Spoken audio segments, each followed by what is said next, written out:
চলুন উপদেষ্টাদের একজনের একটু ভাবনা শুনি। सोचता है वो कितने मासूम थे, कैसे क्या हो गया देखते देखते। উপদেষ্টাদের একটু গান শুনি চলুন, তারপরে আলোচনায় ফিরছি। सोचता हूँ कि वो कितने मासूम थे, सोचता हूँ कि वो कितने मासूम थे, कैसे क्या हो गए देखते देखते, सोचता हूँ कि वो कितने मासूम थे, कैसे। বুঝতেই পারছেন আপনাদের উপদেষ্টা আসিফ মাহমুদ গান গাইছেন। আমি কেন উপদেষ্টা আসিফ মাহমুদের এই গান শোনাচ্ছি, এটা বছর দেড়েক আগের একটি বিশ্ববিদ্যালয়ের ঘরোয়া পরিবেশে তারা বন্ধুরা মিলে আড্ডা দিচ্ছে। এই গানের কথা হচ্ছে সোচতা হে ও কিতনে মাসুম থে। মনে হচ্ছিল কিংবা ভাবছিলাম যে ও কতটা নিষ্পাপ ছিল। ক্যাসে ক্যা হো গায়া দেখতে দেখতে, কি হতে কি হয়ে গেল দেখতে দেখতে। বাংলাদেশের যে রাজনৈতিক প্রবাহ, পট পরিবর্তন, রাজনীতি এবং এইসব শিক্ষার্থীরা এখন রাষ্ট্র পরিচালনা করছে, সেটি এই গানের মতোই। ওরা একটা মাসুম বাচ্চা ছিল, কিন্তু দেখতে দেখতে যেন কি একটা হয়ে গিয়েছে। আসলে কি এরা মাসুম বাচ্চা, এবং আসলে কি দেখতে দেখতে কি হয়ে গিয়েছে, সেটা একটা বড় প্রশ্ন। কেন প্রশ্ন করছি? কেননা অনেকের মাঝে এই প্রশ্নটা আছে যে রাষ্ট্র আসলে কারা চালাচ্ছে, দেশ কাদের হাতে, সেটি খুব জানার আগ্রহ। আমরা কেবল সামনে থেকে কিছু মানুষ দেখি, ডক্টর ইউনূস, আসিফ নজরুল, কিছু বৃদ্ধদের দেখি। এরা আমাদের চেনা, এদের আইডিওলজি কী, এরা কোন ধারণা বিশ্বাস করে, এদের মতামত কী, এদের রাজনীতি কী আমরা জানি, চিনি। এরা হলো আমাদের চেনা শত্রু অথবা মিত্র, যাই বলুন না কেন। একটা প্রবাদ আছে না যে চেনা শত্রুর চেয়ে অচেনা মিত্র বহুত ভয়ঙ্কর। যাদেরকে আপনি চিনেন তাদেরকে তো আপনি চিনেন। ক্রিকেট খেলায় কি হয়, যেসব দলের সাথে আপনি খেলেন আপনি জানেন যে তারা কোন দিক দিয়ে বাউন্স দিবে, কোন উইকেটে কি বিহেভ করবে। কিন্তু যেই দল খেলে নাই কখনো, যেই প্লেয়ারকে আপনি মোকাবেলা করেন নাই কখনো, তার সম্পর্কে বেশি সচেতন থাকতে হয়, জানার আগ্রহ থাকতে হয়, থাকে মানুষের। সুতরাং যেই চেনা মিত্র অথবা শত্রু যারাই আছে সামনে, ডক্টর ইউনূস থেকে আসিফ নজরুল থেকে শুরু করে উপদেষ্টা ব্রিগেডিয়ার শাখাওয়াত, আদিলুর রহমান, রেজওয়ানা, এর বাইরে যেই নতুন মুখগুলো আমরা দেখছি, এরা আসলে কারা? এরা আমাদের শত্রু না মিত্র? এই রাষ্ট্র কি তাদের হাতে নিরাপদ কিনা, সেটাও জানার দরকার। জানার দরকার এই কারণে যে রাষ্ট্র কোন দিকে যাবে সেইটার লাটাই এদের হাতে। ডক্টর মোহাম্মদ ইউনূস বৃদ্ধ মানুষ, 84 বছর বয়স। উনি নিত্যদিনের ভাবনা, ওনার ভাবনার জগতে কম। উনি রাষ্ট্রটাকে কিভাবে একটা নিয়মতান্ত্রিক পন্থায় আগানো যায় সেই লক্ষ্যে কাজ করছেন। কিন্তু পেছন দিক থেকে কারা ফুয়েল দিচ্ছে, কারা এটার মূল শক্তিটা ধরে রেখেছে, তাদেরকে যদি আপনারা একটু বুঝেন তাহলে বুঝবেন রাষ্ট্র কোন দিকে যাচ্ছে। এবং সেখানে অনেকেই খুব আটকে উঠতে পারেন, আবার অনেকে খুব আশাবাদীও হতে পারেন। আমি আমার নিজের ভাবনার জায়গাটা পরিহার করে কেবল বাস্তবতাটা একটু বোঝানোর জন্যই আজকের আলোচনা।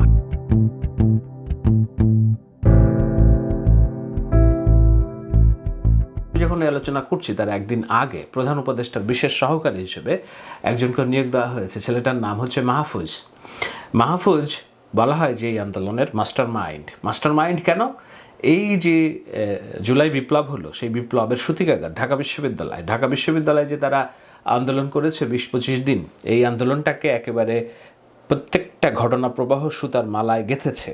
একটার পর একটা স্টেপ তারা নিয়েছে, আন্দোলনের কর্মসূচি ঘোষণা করেছে। সেই কর্মসূচি ঘোষণার মধ্যে দিয়ে প্রত্যেকটা জনগণকে দুটি উদ্দেশ্য ছিল। একটা হলো সরকারকে খেপিয়ে তোলা, খেপিয়ে এমন রাষ্ট্র বিহেভ করবে যেন জনগণ, সাধারণ ছাত্রদের প্রতি সহানুভূতিশীল তৈরি হয়। সেই সহানুভূতিশীলতা তৈরি হওয়ার প্রেক্ষিতে বাংলাদেশের মধ্যবিত্ত সমাজ, সাধারণ মানুষ, দিনমজুর, যারা কোনোদিন গত 16টা বছর সরকারের বিরুদ্ধে বিক্ষোভে নামে নাই, ছাত্র সমাজ 16টা বছর সরকারের বিরুদ্ধে দৃশ্যমান কোনো বিক্ষোভে নামে নাই, তাদেরকে কিভাবে রাস্তায় নিয়ে আসা যায়। তো এই রাস্তায়টা যতক্ষণ পর্যন্ত আপনি না নিয়ে আসতে পারছেন, সব দল মতের মানুষকে আপনি যদি এক কাতারে না ফেলতে পারেন, তাহলে এটা বিপ্লব হবে না, অভ্যুত্থান হবে না। সেইটাকে তারা সুতার মালাটা গেঁথেছে। এই মালা গাঁথার জন্য যে মূল পরিকল্পনাকারী হিসেবে যাদেরকে আমরা দেখি, তাদের মধ্যে অন্যতম একজন, যার বিরুদ্ধে গোয়েন্দারা খোঁজাখুঁজি করেছে, তাকে হত্যা, গুম করার চেষ্টাও করেছে, সেই ছেলেটি হয়েছে প্রধান উপদেষ্টার বিশেষ সহযোগী।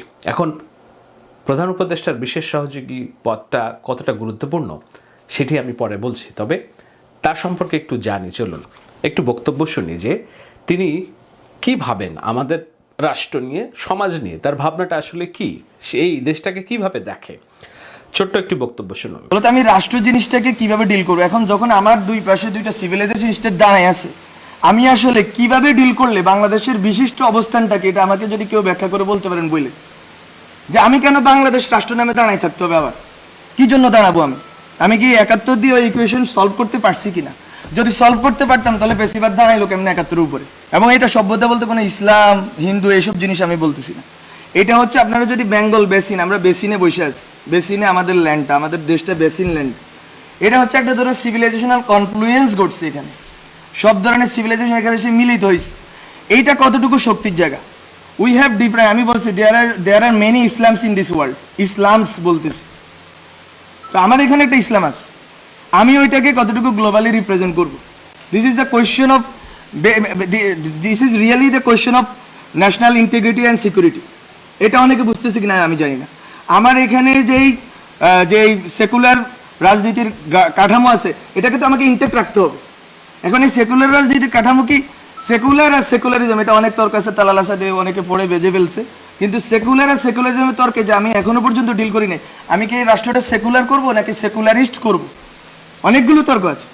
বলতো আমি, এবং ওই সেকুলারিজমটা কি হবে, ওইটা কি 72 সংবিধানের সেকুলারিজম হবে, নাকি আমরা এখন যখন আমরা বলতেছি, আমরা অনেকেই বলতেছি যে নিউ কনস্টিটিউয়েন্ট অ্যাসেম্বলি লাগবে, কিন্তু তর্কটা দেখেন, খেয়াল করেন, সবাই বলতেছে 72 সংবিধানের কন্টিনিউটি। আপনি 71 ধরতে পারেন, কিন্তু 72 আমি মনে করি ধরতে পারেন না, আপনাকে 72-এর ব্যাপারে ক্রিটিক্যাল হইতেই হবে। এখন মাহফুজ ছেলেটার যে রাজনৈতিক ভাবনা, তার যে জ্ঞান গরিমা এবং তার যে দক্ষতা, তার যে গভীরতা, সেই গভীরতায় আমি ব্যক্তি শায়দ অনেকখানি পিছিয়ে আছি। আমি কেবল বোঝার চেষ্টা করছি যে তারা কি ভাবে, তাদের রাজনৈতিক দর্শন কি, যারা এই রাষ্ট্রটা চালানোর জন্য সামনে পেছন থেকে এই আন্দোলনকে নেতৃত্ব দিয়েছে এবং এই সরকারকে, ডক্টর ইউনূস সরকারকে নেতৃত্ব দিচ্ছে, তারা আসলে কি ভাবে। এই মাহফুজের আরেকটি ভাবনা, সেটি হলো যে আওয়ামী লীগের রাজনীতি কিংবা ধরুন এই যে জামাত শিবিরের বিরোধিতার যে রাজনীতি, সেই জায়গায় সে কি ভাবছে। বলতো এখনো একই লুপস তৈরি হবে কিনা? আমি আওয়ামী লীগ নিষিদ্ধ করে দিব, নিষিদ্ধ করব কিসের প্রক্রিয়া করব? আওয়ামী লীগ যারা বিশ্বাস করে, আওয়ামী লীগের যারা ইমান আছে যাদের, তাদেরকে আমি কিভাবে ডিল করবো? তারা তো আমার সোসাইটিতে আছে, তারা তো নাগরিক। এখানে আওয়ামী লীগের যে লোকগুলো আছে তাকে আপনি কিভাবে রিকনসাইল করবেন? আপনি কি আরেকটা সুযোগ দিবেন ভারত বা অন্য রাষ্ট্রগুলোকে যে এই দেশটাকে বিভাজন করে আরেকটা গণজাগরণ মঞ্চ হবে, আরেকটা এই সেই হবে, এবং এর ভিতর দিয়ে আবার দেশটাকে বিভাজন করা হবে এবং বেশিবাদকে টিকে রাখা হবে? এটা বিএনপির বেশিবাদ হইলে তো এটা বিরোধিতা আমার করতে হবে। বক্তব্যের মধ্যে কথা কি? তার বক্তব্যের মধ্যে কথা হচ্ছে ইনক্লুসিভ, সবাইকে নিয়ে রাজনীতি করতে হবে।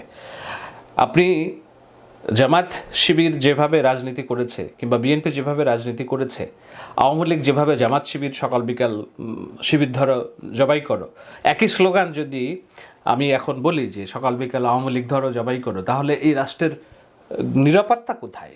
এই রাষ্ট্র সবাই মিলে যে রাষ্ট্র চিন্তা করার আমরা স্বপ্ন দেখছি, সেই জায়গাটা কোথায়? সেই প্রশ্নটাই তুলেছেন মাহফুজ।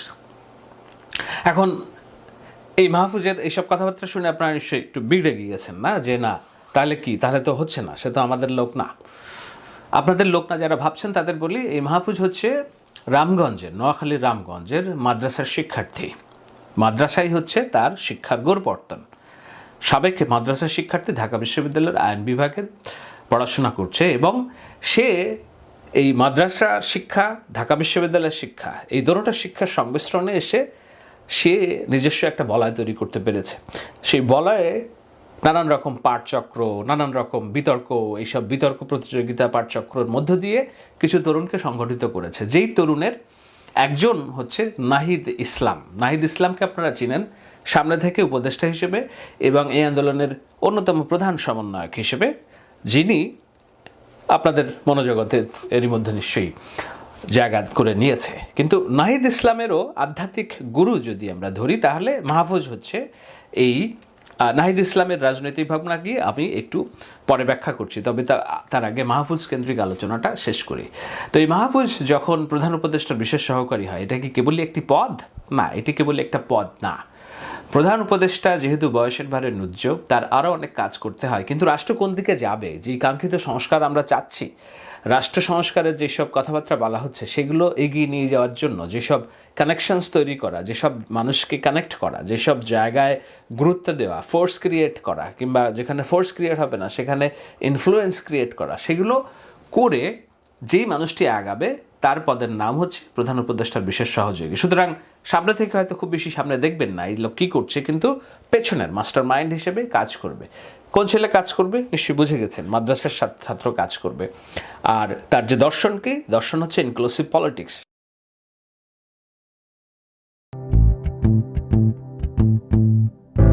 আমরা বারবার বলেছি যে এই আন্দোলন যেহেতু পরিচালনা হচ্ছে, শুরুতেই একবার বলেছেন যে ভাষাগত এবং আন্দোলনের যে নাম, এই নামগুলো নিয়ে অনেকেই অনেক রকম প্রশ্ন তুলেছিলেন। যেমন আমাদের প্রিয় ইউটিউবার পিনাকি ভট্টাচার্য, তিনি প্রশ্ন তুলেছিলেন যে এই যে ব্লকেড শব্দগুলো তো আমাদের দেশীয় শব্দ না, এটা ইন্ডিয়ান শব্দ।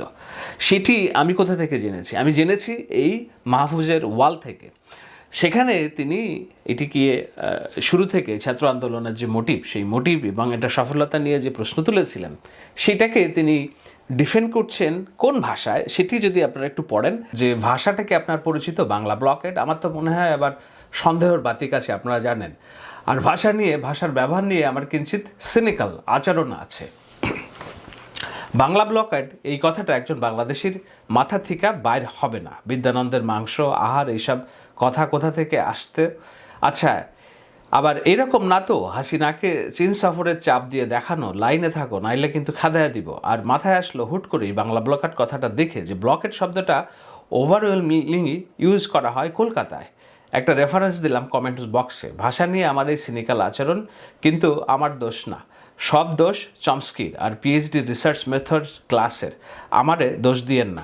তো এইটার আমাদের প্রিয় পিনাকি ভট্টাচার্যের যে লেখা, সেইটাকে সে শেয়ার করেছে তার ওয়ালে, এবং ওয়ালে শেয়ার করে কিভাবে এইটার প্রত্যুত্তর লিখেছে সেইটা একটু আপনাদের পড়ে শোনায়, তাহলে আপনার বুঝতে সুবিধা হবে যে কারা আমাদের এই দেশ চালাচ্ছে, তাদের মগজের ভেতরে কি আছে। সে লিখছে যে হাস্যকর এই সিনিকের দাবি, সিনিক মানে হচ্ছে যে সেনেকাল, অর্থাৎ সব কিছুকে যে সন্দেহের বাতিকগ্রস্ত হিসেবে দেখে, সব কিছুকে অস্বীকার করে। তো সেখানে লিখছে হাস্যকর এই সিনিকের দাবি, ইংরেজিতে অবরোধকে তো ব্লকেডই বলে নাকি। প্রথম কমেন্টে তার রেফারেন্স যে সিপিবির প্রোপাগান্ডুপনা, এটা বুঝতে কি পিএইচডি মেথোডোলজি লাগে? আর কাদের বিরুদ্ধে সে ভারত বিরোধিতা নিয়ে খাড়া হইতে চায়? যারা ভারত বিরোধিতা করে জেল খাটছে, এক্সক্লুডিং নুরুল মশাই অ্যান্ড গং, যাকে সিএ প্রশ্নে আমরা শক্তিশালী অবস্থানে পাই নাই। মাহফুজ প্রশ্ন রেখেছে, সেটা হচ্ছে যে ভারত বিরোধিতা করে যারা জেল খেটেছে, কাদের বিরুদ্ধে সেই ভারত বিরোধিতা নিয়ে খাড়া হইতে চায়? কার কথা বলছে? পিনাকি ভট্টাচার্যের কথা বলছে। বলছে যে কাদের বিরুদ্ধে সে ভারত বিরোধিতা নিয়ে খাড়া হইতে চায়? যারা ভারত বিরোধিতা করে জেল খেটেছে তাদের বিরুদ্ধেই তো নাকি? কালকের বৈরাগী যদি গত এক দশকে ভারত প্রশ্নে ক্রিটিক্যাল ছাত্র অ্যাক্টিভিস্টদের বিরুদ্ধে নিজেকে মসিহা হিসেবে দাঁড় করায়, এটা নিতান্তই পরিহাস। আর খেয়ে না খেয়ে জাতীয় রাষ্ট্রীয় প্রশ্নকে ভারত প্রশ্ন সীমিত করার রাজনীতি যে ভারতকেই সুবিধা দেয়, আর বাংলাদেশ রাষ্ট্রে ভারত প্রশ্নকে ওভারসাইজড করে তুলে মুজিববাদী বয়ানকে রিএনফোর্স করে, তার বুঝার মতন বুদ্ধি যে ভট্টাচার্যের নেই, সেটা আমার মনে হয় না। পুনশ্চ নামটা যে বা যারা দিছে তারা ভট্টাচার্যের চেয়ে অন্তত দুকাঠি ভারত কলকাতা প্রশ্নে ক্রিটিক্যাল। গত এক দশক ধরে ভট্টাচার্য মশায়ের সুমতি হোক। নিশ্চয়ই এই বিষয়টা দেখে আপনাদের ভেতরে প্রশ্ন উঠেছে, তাহলে কি যারা আমরা ইনফ্লুয়েন্সার হিসেবে কথা বলি তাদের ইনফ্লুয়েন্স নাই? অবশ্যই আছে, তাদের ইনফ্লুয়েন্স আছে বলেই এই বিষয়টা আমি উদ্রেক করেছি যে ভারত বিরোধিতা, আমি আমার রাজনীতিতে সবসময় বলে আছি, এটা একটি পপুলিস্ট মুভমেন্ট, এবং এই পপুলিস্ট মুভমেন্ট শুনতে খুব ভালো লাগে। কিন্তু আপনি যদি আপনার রাষ্ট্রের স্থিতিশীলতা চান, আপনি যদি যারাই গত এক দশক দুই দশক ধরে বাংলাদেশের এই গণ অধিকারের কথা বলেছে, বাংলাদেশ রাষ্ট্রের স্থিতিশীলতার কথা বলেছে, তাদেরকে আপনি যদি ভারত বিরোধী ট্যাগ দিয়ে আপনি কেবল সাম্প্রতিক সময়ে ভারত বিরোধিতাটাকে নিয়ে পপুলিস্ট মুভমেন্ট করতে চান, তাহলে মোটিভ নিয়ে প্রশ্ন আসে যে আপনি কেন, কার পক্ষে করছেন। কারণ ভারত বিরোধিতার আমি পক্ষে, কিন্তু এমন ভারত বিরোধিতার পক্ষে না যেটা আওয়ামী লীগকে একটা স্পেস দেয় এই ভাবনা শুরু করতে যে বাংলাদেশে ভারত প্রিয় মানে একমাত্র আওয়ামী লীগ আছে, আওয়ামী লীগ নাই তো সবই হচ্ছে ভারত বিরোধিতা। তো সেই স্পেসটা আমরা করে দিব কি না, যেটা আওয়ামী লীগকে সুবিধা দেয়, সেইটা নিয়ে প্রশ্ন তুলেছেন যেই প্রশ্ন আমি বরাবরই আমার আলোচনায় তুলছি। তো এখন এটি একটা বিষয়, আমি বিষয়টার অবতারণা করলাম এই কারণে আপনাদের বোঝার জন্য যে কারা আমাদের রাষ্ট্র পরিচালনায় হাত দিয়েছে, তাদের বুদ্ধিবৃত্তিক চিন্তাটা কি। এখন এই ছেলে মাহফুজ যে উপদেষ্টার বিশেষ সহকারী হিসেবে কাজ করবে, সে আবার আধ্যাত্মিক গুরু আমাদের বর্তমানের উপদেষ্টা নাহিদ ইসলামের। তো নাহিদ ইসলামের আধ্যাত্মিক গুরু কিংবা নাহিদ ইসলামদেরকে সামনে রেখে এরা পুরো পরিকল্পনাটা সাজিয়েছে, সেই নাহিদ ইসলাম কে সেটাও আপনাদের জানার একটা বিষয়, তাই না?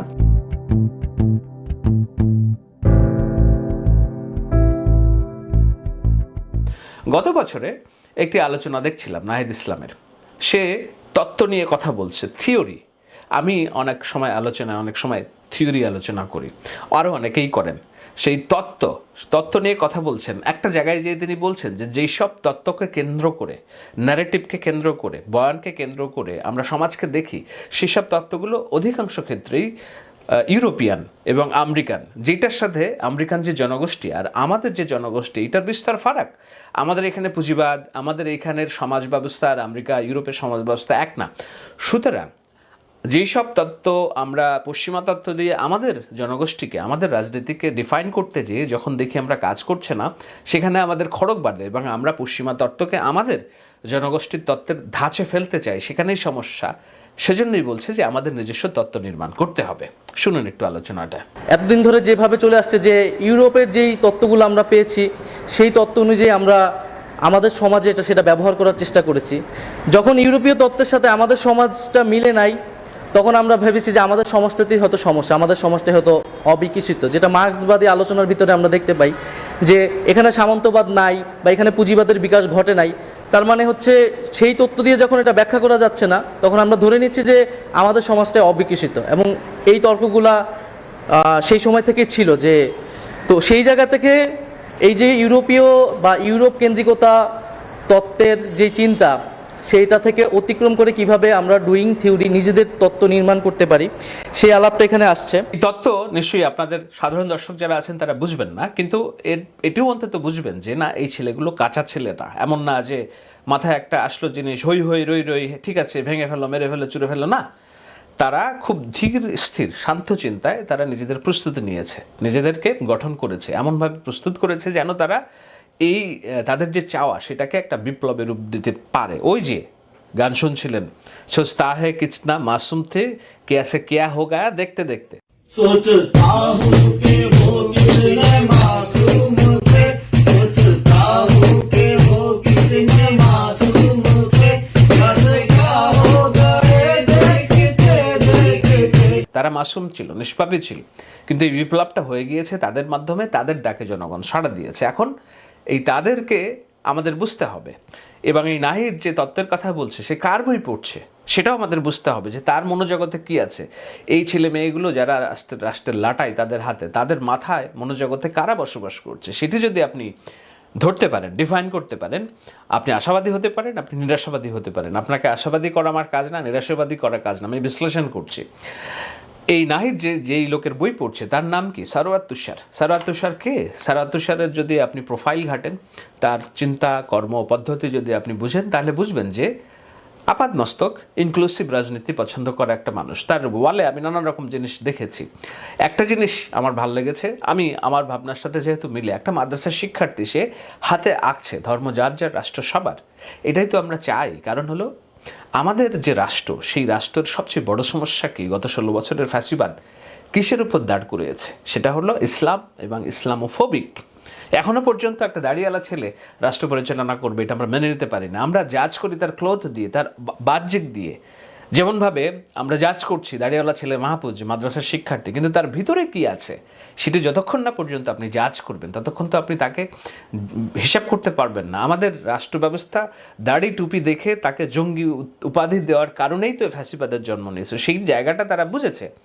সেই জায়গা বোঝার জন্য তাদের মনোজগতে কারা আধ্যাত্মিক গুরু হিসেবে কাজ করেছে সেটি যদি আপনি দেখেন, এই যে সারওয়ার তুষারদের মতো মানুষ যারা মনে করে যে শিক্ষার্থী, মাদ্রাসার শিক্ষার্থীরও ভূমিকা আছে, এবং মাদ্রাসার শিক্ষার্থী সব শিক্ষার্থী না, ওই সব শিক্ষার্থী যারা মনে করে ধর্ম যার যার, রাষ্ট্র সবার, অর্থাৎ সম্প্রীতির একটা মিলন মেলা, ইনক্লুসিভ পলিটিক্স, সবাইকে নিয়ে অন্তর্ভুক্তের রাজনীতি, সেটা যদি আমরা করতে পারি তাহলেই আমাদের দেশের মঙ্গল। এখন প্রশ্ন হতে পারে যে ইনক্লুসিভ রাজনীতি এটা তো খুবই ভালো শোনায়, মহব্বতের কথা, বাস্তবতা তো অনেক কঠিন। আপনি আসলে আমাকে বলেন যে আমি আপনার এই জাতীয়তাবাদের চেতনা দিয়ে কি করব যদি বাংলাদেশের প্রত্যেকটি সেক্টর দুর্নীতি দিয়ে ভরে যায়? আপনি আমাকে বলেন আমি আপনার এই মুক্তিযুদ্ধের চেতনা দিয়ে কি করব যদি বাংলাদেশের যে সাধারণ মানুষ, সেই সাধারণ মানুষ রক্তচোষা সিন্ডিকেটের কাছে জিম্মি হয়ে পড়ে? আপনি আমাকে বলেন আমি আপনার জাতীয়তাবাদের চেতনা দিয়ে কি করব যদি আমি সরকারি হাসপাতালে একটি সিটের জন্য যখন যাই তখন আমার ওই কর্মচারী সমিতির পিছনে দৌড়াতে হয় অথবা টাকা নিয়ে কোনো একজন কর্মচারীর পিছনে দৌড়াতে হয়? আপনি আমাকে বলেন আমি আপনার ওই যে মুক্তিযুদ্ধের চেতনা সেটি দিয়ে কি করব যদি আমি এত বড় এক বাংলাদেশে স্বাধীনতার 52 বছর পরেও উচ্চশিক্ষার জন্য এমন একটি প্রতিষ্ঠান না পাই যেখানে শিক্ষার পরিপূর্ণ একটি বৈশ্বিক পরিবেশ রয়েছে, যেই পরিবেশে আমি নিশ্চিন্তে উচ্চশিক্ষাটি গ্রহণ করতে পারি? কারণ হলো আমাদের সমাজে ঘৃণার বীজ বপন করা আছে। আমাদের মধ্যে কেউ কেউ সেই ঘৃণার বীজ বপনে খুব সচেষ্ট সবসময়। সেই ঘৃণার বীজ বপন দিয়ে তারা ভাবেন যে তাদের পন্থা একটা বিপ্লব হবে। আপনি এই রাষ্ট্রের স্থিতিশীলতা নিশ্চিত করতে পারবেন না। আপনাকে মহব্বতের জায়গাটাও দেখতে হবে, দায় ও দরদের সমাজ প্রতিষ্ঠা করতে হবে। তো দায় এবং দরদের সমাজ প্রতিষ্ঠা করার জন্য যারা কাজে হাত দিয়েছে তাদের সম্পর্কে একটু জানালাম, আপনাদের যেন একটু ধারণা তৈরি হয়। নিশ্চয়ই আপনাদের অনেকেই যারা রাজনীতি বুঝেন তাদের এই আলোচনায় আরও অনেক ক্ষুধা তৈরি হয়েছে। আমি সেই ক্ষুধাগুলো নিয়েও আসব। যেমন আমার একটা জানার বিষয় তৈরি হয়েছে এবং আমি নিশ্চয়ই বলবো যে প্রচলিত রাজনীতি যারা করছে, যেমন বিএনপি এবং জামাতে ইসলামী এবং আওয়ামী লীগ, এদের এই প্রচলিত রাজনীতি তাহলে থাকবে নাকি না তাদেরকে তাদের জায়গা থেকে রিফর্ম করে ভাবনাটাকে একটু পরিশুদ্ধ করে নতুন করে আগাতে হবে? কেন আগাতে হবে সেটি একটি বড় ভাবনা। আমি নিশ্চয়ই পরের পর্বে সেই আলোচনাটা করার প্রত্যাশা রাখি। কিন্তু তার আগ দিয়ে আমি বলি এই চ্যানেলটিকে সাবস্ক্রাইব করতে ভুলবেন না। আমি পয়সা এবং ভিউয়ের জন্য ভিডিও করি না। আমি চাই কিছু মানুষের ভিতরে বোধ জাগ্রত হোক, তরুণরা যেন তাদের ভিতরে সম্প্রীতি, সৌহার্দ্য এবং ইনক্লুসিভ চিন্তা তৈরি হোক। কেননা এরাই তো দেশটাকে এগিয়ে নিয়ে যাবে, সে হোক বিএনপির, হোক জামাত ইসলামীর, হোক আওয়ামী লীগের। যেই দল এইগুলোকে আগায় নিয়ে যাবে, যারা এইগুলোকে আগায় নিয়ে যাবে, আমি তাদের সাথে আমার সম্পৃক্ততা রাখতে চাই।